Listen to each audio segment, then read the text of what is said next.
Ah, il était bon celui-là. Schopenhauer. Non. Eisenhower. Non, comment? Bref. Range Rover. Faites pas un film sur un mec qui a eu une vie chiante, si le seul truc cool de sa vie est en 4K sur YouTube. L'excellent casting, les excellents dialogues et le montage de qualité nous font passer ces 3 heures plutôt bien.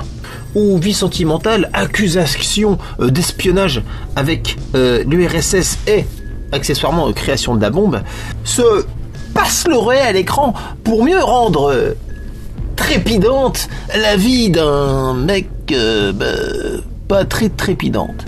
C'est un scientifique, hein, le mec, hein, il gratte des tableaux à la base. Hein. En termes de hobby fun, tu vois, le mec il pense équation quantique, tu vois. On n'est pas sur du très sexy. Il a pas inventé le string. Hein. Non, il pense particules, tu vois. Oh chérie, regarde un proton, regarde. Bah c'est bien. Bah rends-toi utile, tiens, va déboucher les chiottes là. Puis répare le lave-vaisselle aussi.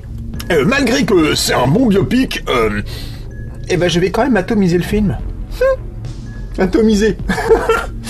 Non mais déjà, Nolan. Non, Christophe, il m'entend ou pas? Non, le IMAX. Pourquoi faire?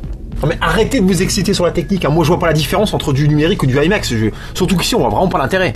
C'est que des dialogues, des discussions judiciaires, des discussions scientifiques, des discussions amoureuses. Oui, il y a du très bon acting, il y a Matt Damon, il y a Iron Man, ils sont top. Mais chant contre chant, chant contre chant, chant contre chant. Le IMAX, ça c'est Nolan. Tout trop. C'est juste pour se la péter avec son gros rouleau de bobine de 18 km qui pèse 300 kg. Voilà. Hein, le délire de Nolan, ce coup-ci, c'est de faire un film qui pèse lourd. Physiquement. Et ils l'ont toujours pas enfermé depuis Tenet. Hein. Alors donc le film s'étire en longueur sur son procès en espionnage russe. Mais on s'en tape. C'est gonzesse. Florence Pugh, oui. Ouais, elle est à poil, c'est vrai. Bon, moi ça travaille au bout d'une heure 20, c'est reparti. Mais, puis, ouais, si, il y a aussi Emily Blunt, d'accord. Niveau meuf, il y a que des bombes. Des bombes. Mais ça aussi, on s'en tape. Nous, ce qu'on veut. Faut que ça pète. Elles sont où les explosions? Moi, je veux que ça pète, moi. Bordel. Nolan, hein, c'est quand même le mec qui te fait péter un hôpital. Un vrai hôpital en entier dans le film de chauve-souris, là. Que le méchant, en plus, c'est le Joker. Hein, c'est même pas Mister Dynamite. Je vois pas le rapport. Bah, c'est pas grave. Tu vois, il te retourne un camion en plein Chicago, enfin il t'emmène dans un trou noir, il te fait des trucs, niveau spectacle normalement, il n'a aucune limite. Le gars va faire péter une vraie bombe dans le désert. Hein. Ah si l'armée lui donne son feu vert, il est capable. Ah oui, il est dangereux, oui, c'est vrai.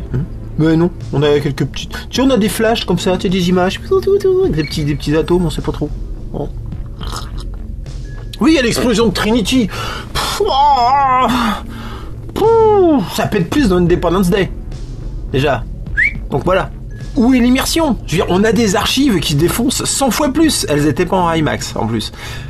Comme ça, j'en parle rapido. Ça me fait repenser à l'épisode 8 de la saison 3 de Twin Peaks, où David Lynch nous faisait un épisode complètement pété, hallucinatoire sur la première explosion nucléaire, donc Trinity en question. Voilà. Épisode complètement timbré. Essayez de regarder juste cet épisode, le 8. Alors, moi je suis désolé, Nolan il m'a déçu. Voilà.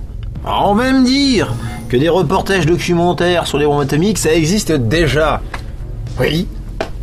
Oui, donc l'excellent Trinity and Beyond, qui date de 95, que vous pouvez trouver sur YouTube. Hein. Mais en ce cas, comme je disais au début, ne faites pas un film sur un mec qui a eu une vie chiante, si en plus la seule chose cool qu'il a faite est déjà sur YouTube. Car il se trouve que je suis un spécialiste en explosion nucléaire. Ce n'est pas pour rien que ma chaîne s'appelle aussi comme ça. J'aime les explosions.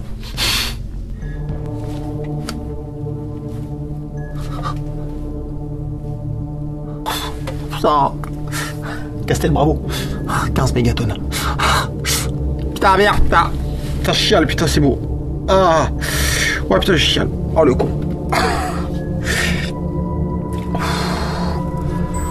Putain, c'est bon, c'est passé. Ah non, ça passe pas, putain. Ah putain, ça passe pas. Ça c'est bon. T'as les nuages, ils brûlent et tout. Putain, qu'est-ce qui se passe? Alors plusieurs fois dans le film est abordée l'idée d'une bombe encore plus grosse. C'est-à-dire qu'ils n'ont pas fini la A, qu'ils pensent déjà à la H. Mais on n'explique jamais rien. Pourquoi Range Rover Schopenhauer. Harry Potter. Pourquoi avait-il des réticences? Bah on sait pas. Plus grosse? Mais non mais bah grosse comment? Mais on sait pas. Moi je vais vous le dire. Hiroshima c'était 14 kilotonnes. La plus grosse bombe qu'ils ont sortie ensuite, H, c'est des Russes qui l'ont fait péter, c'est la Tsar Bomba. Estimée à 60 mégas. 14 kilos, 60 mégas. Donc plus grosse comment? Bah voilà, c'est 4000 fois Hiroshima. Et on peut faire mieux. Mais ils se sont mis d'accord entre eux d'arrêter de faire la compétition. C'est qui avait la plus grosse? Ils se sont dit, si on pète la Terre, si on détruit la Terre, c'est un peu con, on perd tous les deux. C'est-à-dire que même là, les Américains et les Russes, en 63, hein, c'est tout récent.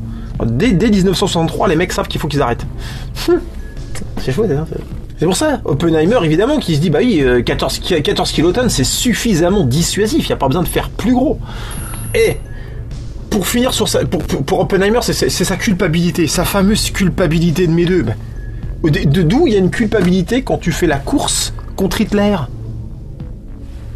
Regarde, la mort des Japonais, tout ça, ça en découle. Ça a économisé des vies américaines. De son point de vue américain, il y a eu moins de morts. Et en plus de ça, bah, ça met tout de suite... ça fait une belle démonstration de force devant les Russes, qui deviennent d'un seul coup... qui deviennent, à ce moment-là, les nouveaux ennemis. Enfin, je veux dire... non, en fait, la bombe est vertueuse en termes de paix durable. Surtout qu'en plus, c'est pas lui qui l'a fait péter, c'est le président. C'est Truman qui prend la décision. Enfin, culpabilité de quoi? La création de la bombe était inéluctable. C'est... Bon, bref, ça marche pas. D'ailleurs, le mec, on avait effectivement rien à foutre. Quand vous regardez sa bio, ils s'en foutaient en vrai. Ça l'a pas empêché de dormir. Donc, du IMAX pour 3 heures de discussion. Pas de spectacle nolanesco atomique, comme j'étais déjà en train de me l'imaginer dans ma tête. Mais le tout compensé par d'excellents acteurs. Faut reconnaître. Downey Junior, il est au top, franchement. Il m'a fait penser à Jeremy Irons comme ça en vieilli. Ah si. Alors si vous êtes fada de biopic, oui. Si vous êtes fada d'histoire, évidemment. Mais sinon, je vais pas vous conseiller ce film. Hein. Matez-vous plutôt Trinity and Beyond. Là, comme disait Depardieu dans Les Valseuses, bah là au moins vous sentirez quelque chose. Remets-en une petite là, juste une bien là. Vas-y. Oh putain, elle est bien celle-là. Oh la vache. Ouh. Regarde, t'as vu les villages? Ils ont demandé aux gens de partir des villages. Ils leur ont dit, barrez-vous, on fait péter un truc. Ça, c'est les Russes, ça, j'aime bien. Hein, c'est sympa, j'aime bien. Il y a du style. Hein. Regarde la colonne de fumée, regarde ça. Regarde le truc. Le machin, il est énorme. Ils savent même pas quelle taille ça faisait. Ils ont fait ça au pif, les mecs. Oh, c'est dantesque. C'est beau. Regarde, Nolan, il a pas fait ça. Est-ce qu'il l'a fait? Non, il l'a pas fait. Les vraies images d'archives au ralenti. De Trinity. C'est mieux que le film. Je vais vous les mettre là, attention, 3-4. Regardez ça. C'est pas si c'est pas hypnotisant comme délire. Le temps, l'espace, on ne comprend plus rien. C'est les premières fractions de seconde de la réaction en chaîne, c'est incroyable.